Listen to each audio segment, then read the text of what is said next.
The Power of Awareness by Neville Goddard. Chapter 21, Free Will. The question is often asked, what should be done between the assumption of the wish fulfilled and its realization? Nothing. It is a delusion that, other than assuming the feeling of the wish fulfilled, you can do anything to aid the realization of your desire. You think that you can do something, you want to do something, but actually you can do nothing. The illusion of the free will to do is but ignorance of the law of assumption upon which all action is based. Everything happens automatically. All that befalls you, all that is done by you, happens. Your assumptions, conscious or unconscious, direct all thought and action to their fulfillment. To understand the law of assumption, to be convinced of its truth, means getting rid of all the illusions about free will to act. Free will actually means freedom to select any idea you desire. By assuming the idea already to be a fact, it is converted into reality. Beyond that, free will ends, and everything happens in harmony with the concept assumed. I can of mine own self do nothing, because I seek not mine own will, but the will of the Father which hath sent me. In this quotation, the Father obviously refers to God. In an earlier chapter, God is defined as I am. Since creation is finished, the Father is never in a position of saying, I will be. In other words, everything exists, and the infinite I am consciousness can speak only in the present tense. Not my will, but thine be done. I will be is a confession that I am not. The Father's will is always I am.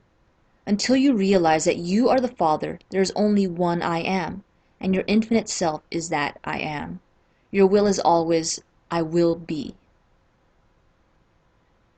In the law of assumption, your consciousness of being is the Father's will. The mere wish without this consciousness is the my will. This great quotation, so little understood, is a perfect statement of the law of assumption. It is impossible to do anything, you must be in order to do. If you had a different concept of yourself, everything would be different. You are what you are, so everything is as it is. The events which you observe are determined by the concept you have of yourself. If you change your concept of yourself, the events ahead of you in time are altered. But thus altered, they form again a deterministic sequence starting from the moment of this changed concept.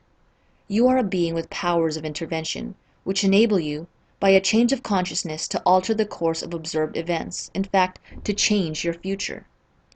Deny the evidence of the senses, and assume the feeling of the wish fulfilled. Inasmuch as your assumption is creative and forms in an atmosphere, your assumption, if it be a noble one, increases your assurance and helps you to reach a higher level of being. If on the other hand your assumption be an unlovely one, it hinders you and makes your downward way swifter. Just as the lovely assumptions create a harmonious atmosphere, so the hard and bitter feelings create a hard and bitter atmosphere. Whatsoever things are pure, just, lovely, of good report, think on these things. This means to make your assumptions the highest, noblest, happiest concepts. There is no better time to start than now. The present moment is always the most opportune in which to eliminate all unlovely assumptions and to concentrate only on the good. As well as yourself, claim for others their divine inheritance. See only their good and the good in them. Stir the highest in others to confidence and self-assertion by your sincere assumption of their good, and you will be their prophet and their healer, for an inevitable fulfillment awaits all sustained assumptions. You win by assumption what you can never win by force. An assumption is a certain motion of consciousness. This motion, like all motion, exercises an influence on the surrounding substance, causing it to take the shape of, echo, and reflect the assumption. A change of fortune is a new direction and outlook, merely a change in arrangement of the same mind substance, consciousness. If you would change your life, you must begin at the very source with your own basic concept of self. Outer change, becoming part of organizations, political bodies, religious bodies, is not enough. The cause goes deeper. The essential change must take place in yourself, in your own concept of self. You must assume that you are what you want to be and continue therein, for the reality of your assumption has its being in complete independence of objective fact and will clothe itself in flesh if you persist in the feeling of the wish fulfilled.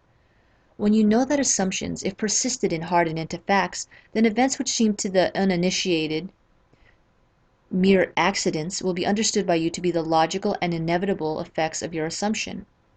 The important thing to bear in mind is that you have infinite free will in choosing your assumptions, but no power to determine conditions and events.